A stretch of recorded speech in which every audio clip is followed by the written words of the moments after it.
I've used a lot of meal services, but Hungry Root truly stands out because it's built around the way real families live and eat.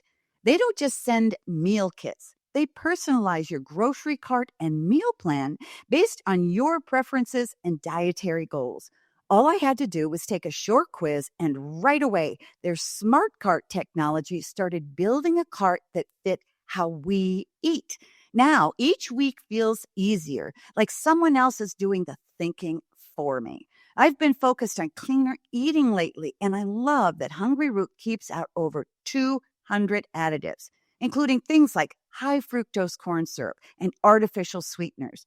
Their meats are hormone and antibiotic free, and the produce options include organic and non-GMO picks. They also stock brands I already trust, like Oatly, Vital Farms, and Harmless Harvest. One of our favorite meals has been the teriyaki salmon with green beans, light, flavorful, and done in 12 minutes flat. Plus, I've noticed we waste less food, spend less time shopping, and even save money by skipping those impulse grocery buys. Take advantage of this exclusive offer. For a limited time, get 40% off your first box, plus get a free item in every box for life. Go to hungryroot.com/Dr. Meg and use code Dr. Meg. That's hungryroot.com/Dr. Meg, code Dr. Meg, to get 40% off your first box and a free item of your choice for life. hungryroot.com/Dr. Meg, code Dr. Meg. In a world where we rush to Google for answers, hoping for instant solutions to our parenting challenges, we often realize that the help and hope we seek seems elusive. Welcome to Parenting Great Kids podcast. I'm your host, Dr. Meg Meeker, and today's theme is powerful. When your way isn't working. I think that resonates with a whole lot of us. It's a question that our guest, who happens to be the author of a book on this very topic, is here to explore with us. Because let's be honest, if my approach was truly effective, wouldn't I have seen results by now? I came home from work. I had a son who at the time was 15, 16 years old, wanted to play basketball with me. I would have loved to play basketball with him, but I had a number of things that needed to happen. I needed to catch up on my email. I needed to mow the grass. And so I have this choice in front of me. I can go play basketball with my son, or I can catch up on email and mow the grass. I am drawn towards catching up on email and mowing the grass, but I get caught up in the email and in the mowing because when I'm done with that, I can point to it. I can say, hey, look what I got done. There are no more emails that need to be returned, and the grass has been mowed. If I go play basketball with my son, when I'm done with that, I can't really point to anything. It's nothing tangible that I can hold on to or measure. Welcome to Parenting Great Kids. Here's your host, Dr. Meg Meeker. Joining me today is Kyle Eidelman, a man whose insights have touched the lives of millions. Kyle's the senior pastor at Southeast Christian Church, one of the largest churches in America. You might recognize his name from his best-selling books such as One at a Time, God's at War, End of Me, and Not a Fan.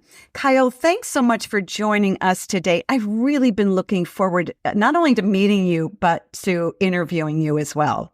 I'm really glad to be with you. Thank you for having me. So you've written a lot. You have a lot of experience. You've got a big church. You've interacted with a lot of different parents and professionals and all sorts of adults and kids, I'm sure.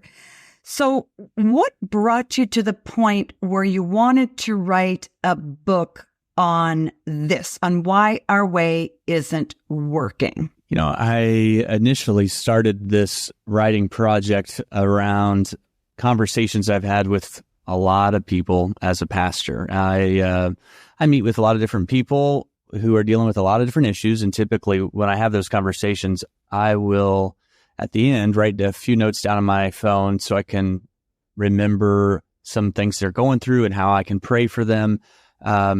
And after a few decades of doing this, I started to see different patterns of, someone's way not working in a certain area. And so initially I started this book with them in mind. You know, and yet, I shouldn't be surprised. God has a way of doing this, but I went through a season right as I was starting to write this book of just my way not working. I can talk more about that, but I just reached this point of, I guess I would call it exhaustion, just feeling really tired and not very motivated and worn out and more frustrated with results. And so it ended up being a more personal journey than I had planned on. But, I think that's okay. What God does through you, he often does in you first. And that was certainly the case for me as I wrote this book. It ended up being a little more out of the overflow of my life and my own experiences than I initially thought it would be. Isn't he so kind? I think God has a great sense of humor. He says, you need to write this to people because they need help. And then all of a sudden, halfway through, you go, oh my, God asked me to write this for me. Talk to us about your way, what it was, and why it wasn't working. So, at the heart of this book is this dichotomy between production and connection, that there are these two paths that we can choose from. They're not certainly totally distinct or mutually exclusive from one another, but they're very different in their objective and in their target. Production is, here's how much I can accomplish. Here are the boxes I need to check. Here's everything that I got done. Here's the list that I made and completed. Connection tends to be much more relationship focused. It's much more around people. It's harder to measure than production. The effect of time spent connecting is not always immediately noticeable. Like, you can't always say, hey, look what I got done today through connection. And so what I learned about myself is that I have a real tendency towards the production side of life. And I think especially parents can probably relate to this challenge of this list of things that need to get done and having to be intentional with connecting in the midst of all the production that feels necessary. In other words, it doesn't feel optional. And so for me, some of that production approach just caught up with me. And the way I thought I could get out of that situation is to produce even more. In other words, I turned to the very thing that kind of got me into it as a way to get out of it. And it didn't work. And what that looked like for me would be rhythms that were not very sustainable physically, emotionally, or relationally. So I was... during COVID, it started to work really long hours, making lots of decisions and kind of dealing with lots of different, challenges, fires that needed to be put out. And so I kind of got into these unhealthy rhythms during that time and then just kind of kept going with it. I thought as we entered into that season, this won't last very long. And it just lasted longer and longer. I'm sure lots of your listeners can relate to that. And so I was just slow to recognize it. And then a friend of mine said, hey, I have an acquaintance who's an executive coach. Maybe it would be good for you to make an appointment with this executive coach, because I don't think you've been yourself lately. And I'm like, okay. I've got some leadership challenges I'm dealing with. Maybe an executive coach would be helpful. And 10 minutes into this conversation with the executive coach, I realized he's a therapist. He's just calls himself an executive coach. In your book, you always draw a line through that executive coach therapist, because you didn't want to. I wouldn't have probably signed. I wouldn't have said, I need to see a therapist, because I wasn't feeling, necessarily overly depressed or anxious or anything like that. And yet what, he helped me discover and really journeyed well with the book that I was writing at the time. What he helped me discover is that, I had more of a connection problem than I realized, that I was neglecting some essential connections because of the production I had on my plate. The way I began to think of it and understand it is that the output required from me was, much greater than the input I was intentionally working with. I was always trying to get something done. And so The book really is an invitation then from Jesus to a different kind of life, a life that is, he describes it as a branch and a vine. He's the vine and we're the branches. And our main goal is to connect to him and then connect to other branches, connect with one another. And then out of that, production starts to happen much more naturally and in a much healthier, life-giving way. 2 questions. One of them is, why do we fall into producing more than we do into connection? Because in our minds as parents or even, business people, whatever, we think, I know that my family is important. I know I need to spend time with them.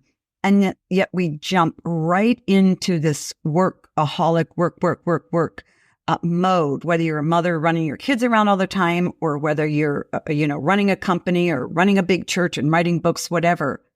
What is it in the human heart that causes us to want to produce more than connect? I'll give you the antidote of this. I came home from work, a number of years ago. I had a son who at the time was 15, 16 years old, wanted to play basketball with me.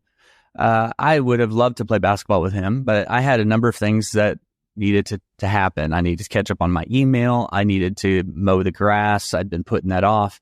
And so I have this choice in front of me. I can go play basketball with my son, or I can catch up on email and mow the grass. I am drawn towards catching up on email and mowing the grass. And it's not because that's what I want to do. What I want to do is go play basketball with my son. I'd much rather do that as a father. But I get caught up in the email and in the mowing because when I'm done with that, I can point to it. I can say, hey, look what I got done. There are no more emails that need to be returned and the grass has been mowed. If I go play basketball with my son, when I'm done with that, I can't really point to anything. It's nothing tangible that I can hold on to or measure. And so I think that within a lot of us, there is this innate desire to accomplish, right? And I think that could be rooted in pride. Where I can say, look what I did. I think that can be rooted in insecurity, where we're trying to prove ourselves. And I think that can be rooted in fear, where if I don't get these things taken care of and I don't get these things done today, then, it's going to catch up to, I have to get it done now. And, the reasons for that might vary, but I think oftentimes we have those 2 options. One of the things I would encourage people to think through is how they put together their calendar. So for most of us, we schedule our production and we try to fit in our connection. And to a degree, we may not have choice in that, meaning that a job's a job, school's school, etc. But a more helpful approach would be to schedule connection and then fit in production. So what would that look like in the course of a week if you said, okay, here are my connection points. Every evening, I'm going to go for a walk with my wife. Every morning, I'm going to have breakfast with my kids. On 2 days a week, I'm going to pick them up from school. One night a week, we're going to have dinner as a family. What if you scheduled for me, 15 minutes every morning, I'm going to have time with God. If you schedule your connection, and then you go in and say, okay, here's the windows I have for production. I would challenge people to at least mess with that a little bit. There's to a degree, you can't always control it, but I think it's worth fighting for because what we end up doing is the opposite. Our schedules fill up with things that have to get done, and we plan on scheduling connection, but it doesn't happen. It gets the leftovers. Boy, I mean, you're really sort of sketching out my life here. One of those things, I sort of learned that with age, but I will still tell you, I still struggle with it, and my kids are grown. So sketch us a picture of your life before this revelation and after. And then how long did it take you to go through this sort of transition? And what is your life like now? And specifically, not just what did you do, but what did it feel like living a crazy life without connection? And what does it feel like now that you've sort of turned things upside down? I like to use the image or the metaphor of a dashboard on a car, and to think in terms of like 4 gauges that tend to be running hot when you're living this kind of life. And this was true for me. We're just kind of this busy, disconnected life. One of those gauges would be the discouragement gauge. Everyone's discouraged now and then, any certain day they might feel that way. But when you live with what I would call a lack of courage for a prolonged period of time, that begins to really take its toll on you and the people around you. It looks like a lack of motivation. It looks like a unwillingness to do hard things or to have hard conversations. So when you're discouraged for a prolonged time, and then another gauge on that dashboard would be just frustration, where you're more irritated with people for no real reason, and people who wouldn't typically create that feeling, that they tend to do it more. When you find yourself more irritable, I think that's a sign of this. Fatigue, when you're having a hard time getting out of bed in the morning and you just physically feel tired. And then the last one is anxiety, when that light is going off on the dashboard. And for me, and I think for many people, anxiety doesn't always look like worry.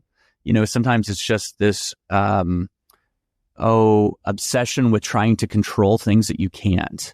That's what creates anxiety for so many of us, is the list of things in our life that we don't have a lot of control over has grown, and we're trying to fix those things, and it's not working.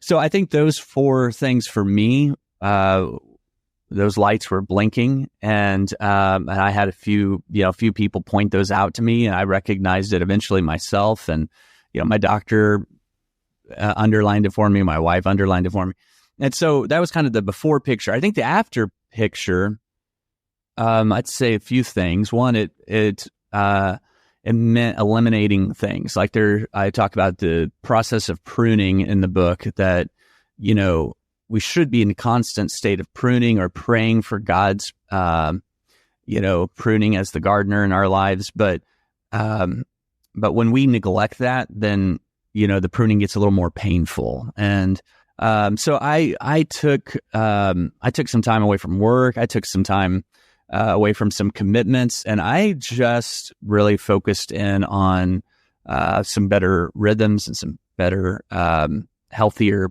balance. So it looked like hitting reset for me, I think would be a good way to say that. I'd say secondly, it looked like asking for help. One of the healthy indicators of your life is that when you're going through something difficult, you're not going through it alone.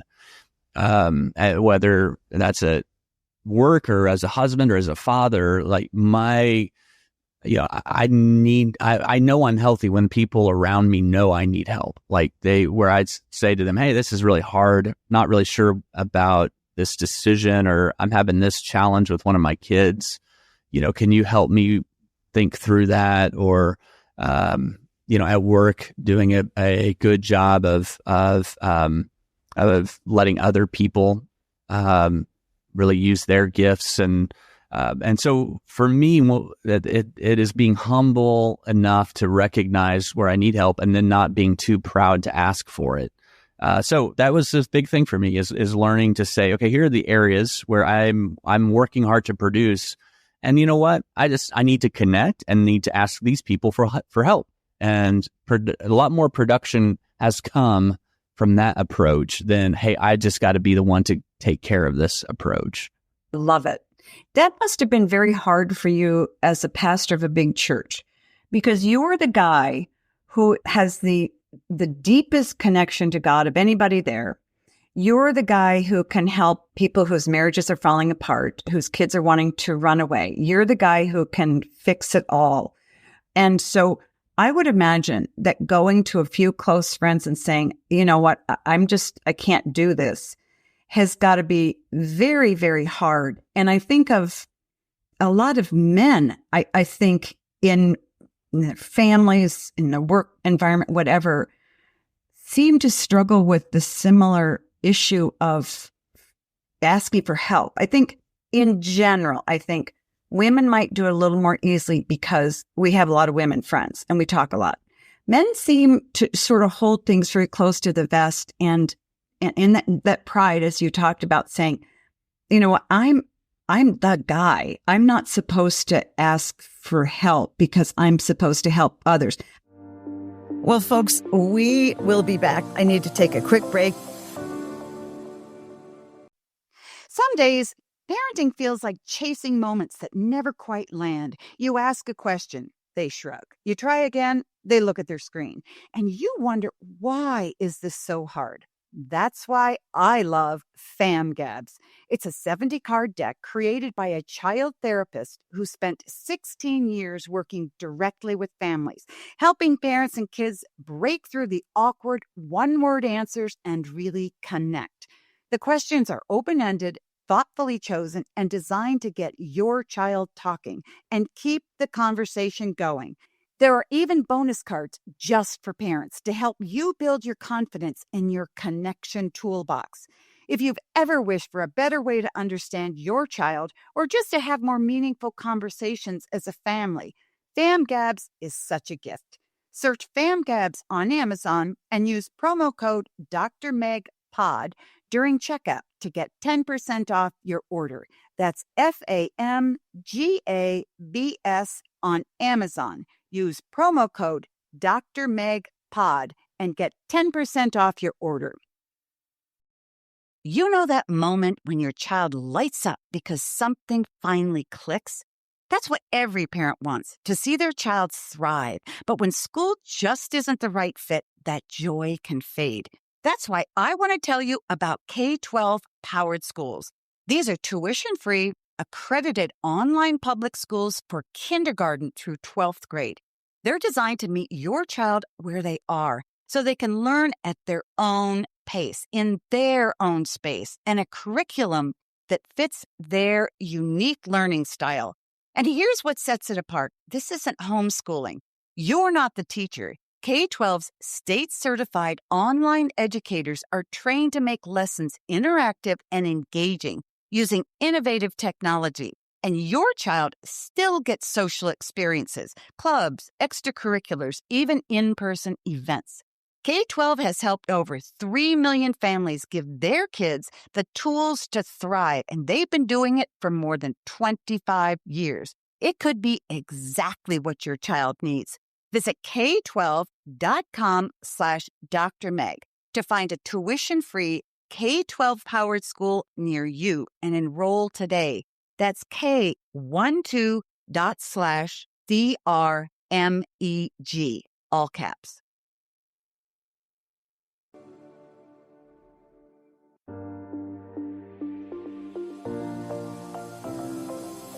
I love in your book, I just wanted to read a couple lines. I'm in over my head. I feel like everyone needs something from me and all I do is let them down. For the first time in my life, I don't feel very motivated or driven. This is when you're diagnosing and you have disconnection. Even though I know God's grace, I feel like I'm letting him down. This is the one I love. I feel discouraged, and I'm discouraged about feeling discouraged because I'm supposed to be the one who encourages people who are discouraged. So if that's you, what did it take for you, and how did you do it when you first went and said, okay, therapist, I'm on, please help me? Number one, Galatians says, to bear one another's burdens, and in doing so, you'll fulfill the law of Christ. And I did not do that. I was not doing that. I understood that to mean, like, if I'm going through something difficult and there's someone who can help me, I'll ask that person to help because they can do it. Not, bearing one another's burdens for the sake of just doing it was new for me, where I'm just going to say to a friend, hey, can I just tell you a few hard things going on in my life and ask you to pray for me?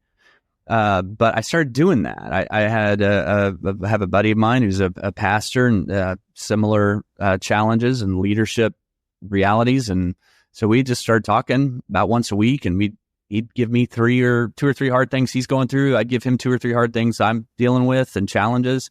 We wouldn't try to fix it for each other. We'd just say, okay, good to talk to you. pray for one another and be done. And at first I thought, this is so silly. Like, what are we doing? But I saw my wife do this well with her friends. I've seen that for a long time.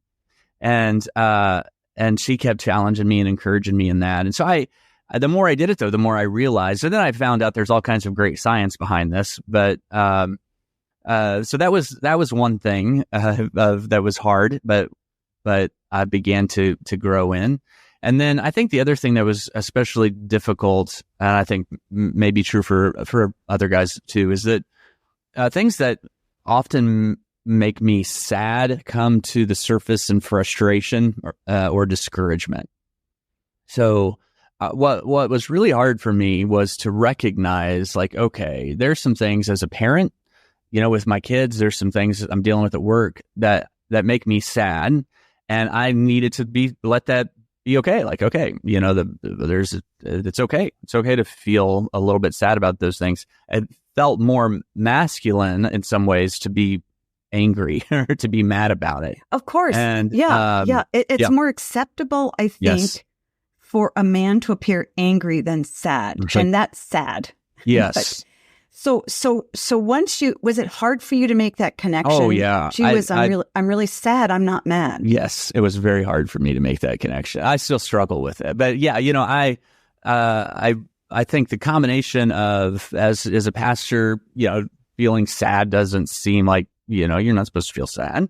And yet being able to hold the joy and sadness together, that's okay. I just didn't know that Jesus did that really well. Right. And so but I didn't know that. So one of the things the executive coach / therapist had me do was, he said, hey, this week I just want you to write down 2 or 3 things that make you sad. Because he said, when's the last time you were sad? And I said, I don't know. I couldn't even tell you the last time I was sad. And he's like, and I tried to do that. It took me a while. And then I began to realize, hey, these things that I would say make me frustrated are actually things many times that make me sad, and that's okay. So that was and still is, something that's still some new muscle memory for me. I'm certainly not an expert enough to write on that particular part of this book, but I wanted to invite people into the journey I was on and join me along the way. Well, I think that's so important, because part of, me asking you to tell your story that's what Jesus did. He just told story after story. And it's through hearing a story that people go, wow, I get it, rather than just sort of saying what you did. As you let go of productivity and moved more towards spending more time connecting with family and loved ones, did you feel guilty? Yes, although not for very long. I will say that it felt freeing to me more quickly than maybe I thought it would, partly because I was really ready for it. I needed it and kind of knew it. I think if I would have tried to do some of these things out of just a general, like, this is wise and healthy, a few years earlier, I would have felt a lot more guilt. But, when your way isn't working, one of the beautiful things about your way not working and you knowing it is that you can't keep doing it. And so the guilt gave way to freedom, pretty quickly. I'd say the guilt I have now on some of this is, man, the muscle memory is difficult. I find myself slipping back into patterns, and just the intentionality is to be consistent is often the struggle. Talk about the vine and the branches, because sometimes, and I've been involved in women's Bible studies, and women are all about serving the church. And basically what they do then is they say, well, in addition to all the other things I'm doing, now I'm going to be a good minister at church, which means I'm going to add, 5, 6, 7 more hours to my week doing more things for the church. And so I think we have to resist that. That's not necessarily what God means by, I'm the vine, and I'm not just going to feed you so you can go out and do a whole lot more stuff, but you're the branches. Talk about what the vine and the branches really means. Yeah. That comes from John 15, where Jesus on the final night with his disciples before he would be arrested in the Garden of Gethsemane. He's walking towards the garden and sees these vines and branches along the sides of the road.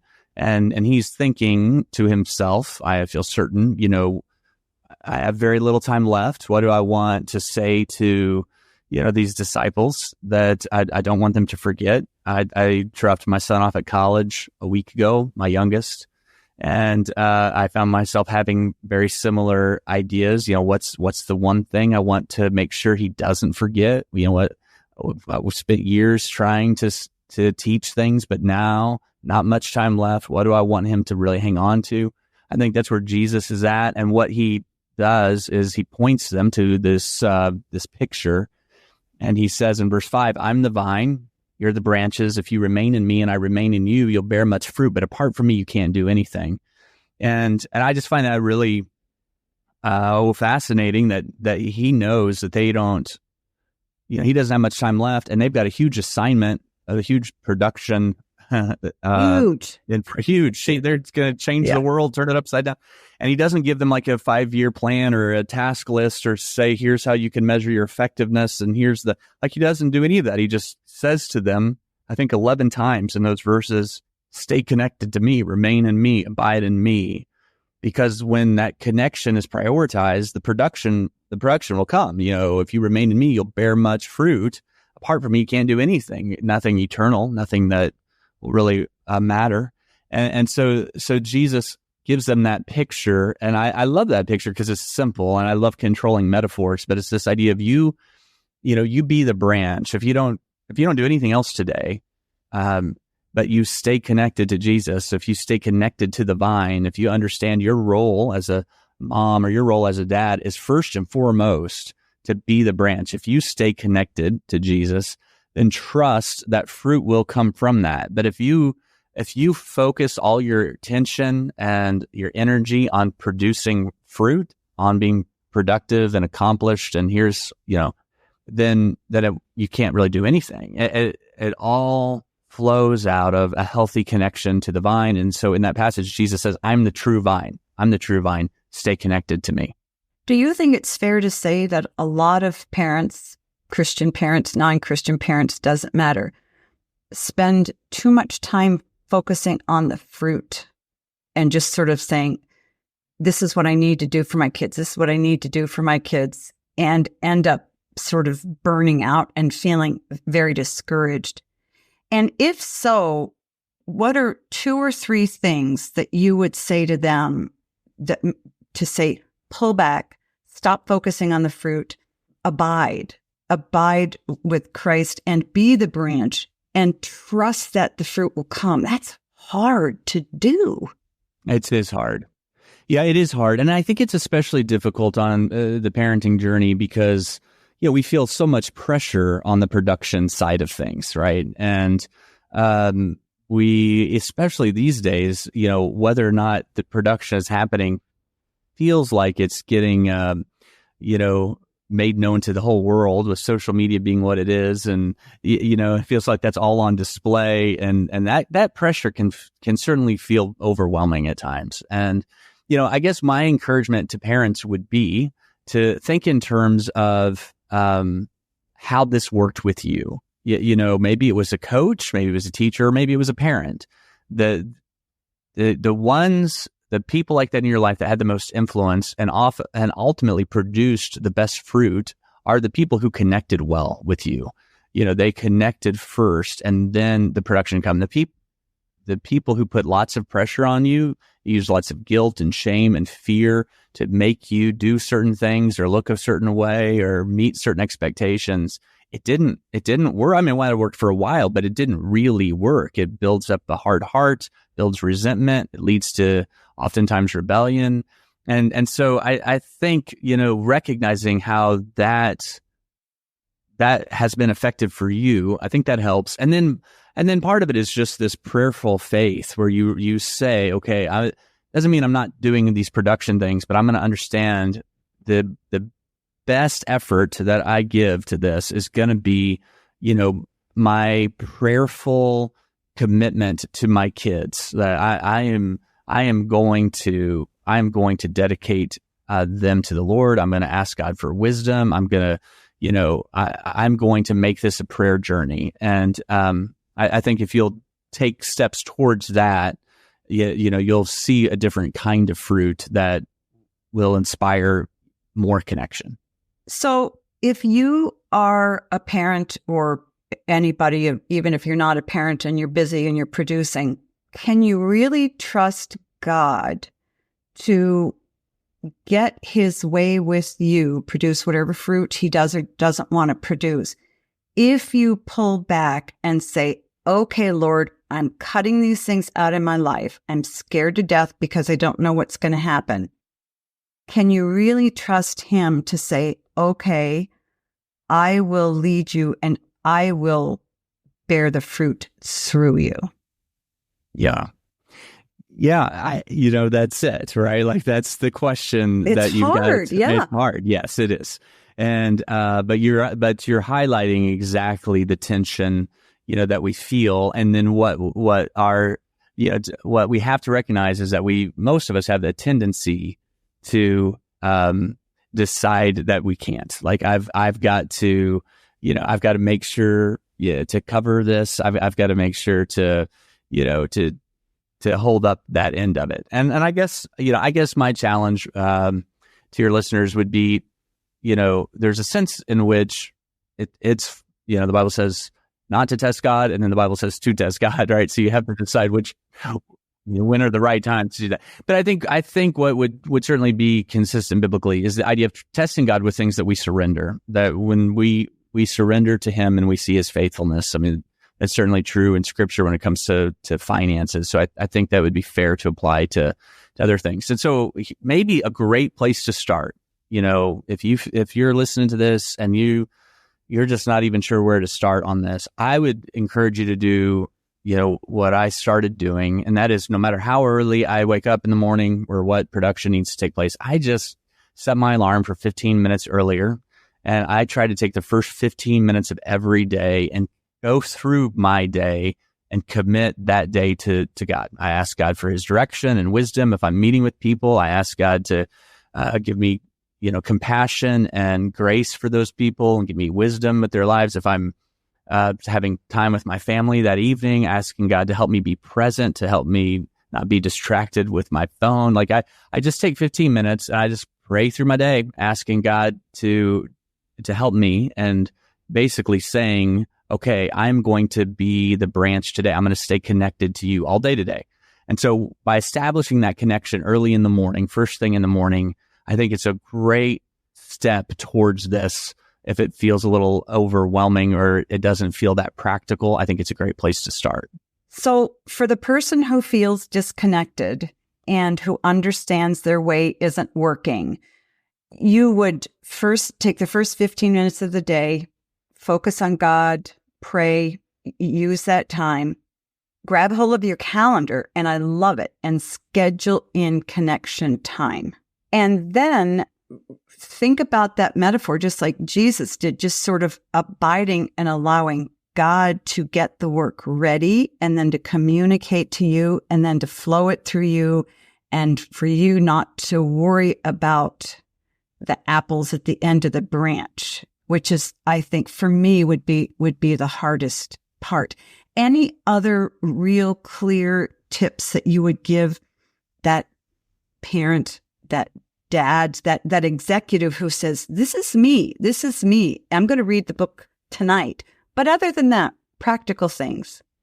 I guess the one simple equation I would say practically, I talk about this in the book, is that the more external input we receive, the less internal reflection we do.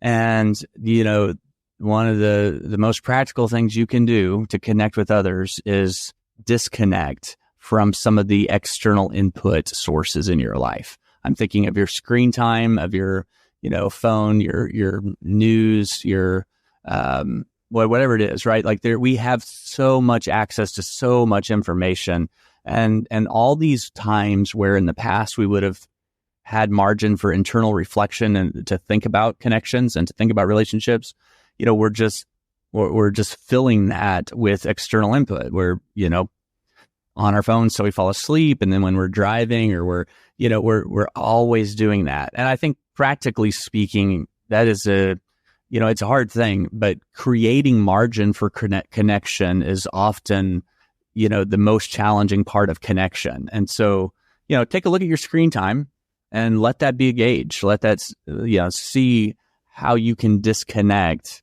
from that external input to have more internal reflection, connecting with God, and then more time to connect with some key relationships. I love it. Disconnect in order to connect. And I think it's a very simple but pithy point, because it's so true. You can't connect to two things at once. That's good. I'll use that next time. I like that. That is exactly right. You can't be reading a text and really paying attention to your kids, and your kids will tell you that over and over. My guest is Kyle Eidelman, and his book is When Your Way Isn't Working: Finding Purpose and Contentment Through Deep Connection with Jesus. Kyle, I could interview you for another 2 hours. This is so fascinating. Thank you for writing this book for me, because I have to go back over it again. So thanks so much for joining me today. Thank you. Really grateful for the time. A heartfelt thank you goes out to Kyle for joining me today. Don't forget to check out his book, When Your Way Isn't Working. It's linked in today's show notes. As parents, we're constantly searching for ways to make the most of our time. And today, we explored how we can do this while also staying connected. Here are the key takeaways. 1, prioritize connection over productivity. Life often presents us with a choice. We can either focus on ticking off tasks and achieving goals, or prioritize building deep connections with others. Well, it's possible to do both.